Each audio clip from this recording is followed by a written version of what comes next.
দুনিয়ার জীবন, এরপর আখিরাত, তারপর মিজান, এরপর পুলসিরাত অতিক্রম করতে হবে।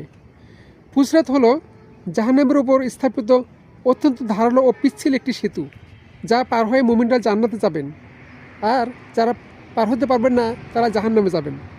হাদিস অনুযায়ী এটি চুলের চেয়ে শুকনো ও তরবারির চেয়েও ধারালো। আমল অনুযায়ী মানুষের পার হওয়ার গতি হবে ভিন্ন ভিন্ন। কেউ বিদ্যুতের গতিতে, বাতাস বা দ্রুতগামী ঘোড়ার গতিতে অনেকে পার হবেন, আবার কেউ হামাগুড়ি দিয়ে যাবেন। পাপীরা জাহান্নামে পড়ে যাবে। পুলসিরাত সম্পর্কে হাদিসের সারসংক্ষেপ, অবস্থান এবং ধরন। আবু সাঈদ খুদরি রাদিয়াল্লাহু আনহু থেকে বর্ণিত, রাসূলুল্লাহ সাল্লাল্লাহু আলাইহি ওয়াসাল্লাম বলেছেন, পুলসিরাত জাহান্নামের উপর স্থাপন করা হবে। এটি হবে অত্যন্ত পিচ্ছিল, ধারালো এবং এর উপর কাঁটাযুক্ত বড়শি থাকবে, যা দিয়ে পাপীদের ধরা হবে। অতিক্রমের গতি, মুমিনরা নিজ নিজ আমলের উপর ভিত্তি করে এটি পার হবেন। কেউ চোখের পলকে, আবার কেউ বিদ্যুতের গতিতে, কেউ বাতাসের গতিতে, আবার কেউ দ্রুতগামী বাহনের গতিতে।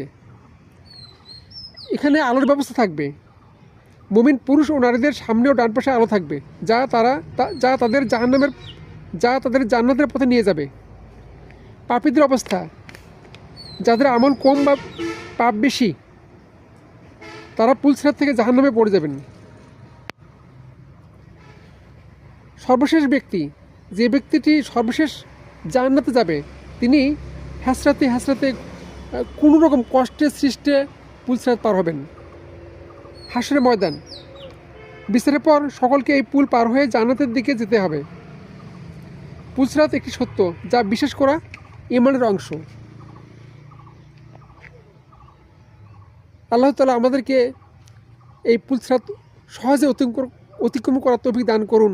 আমিন। ওমা তৌফিক ইল্লা বিল্লাহ। আজ এটুকুই।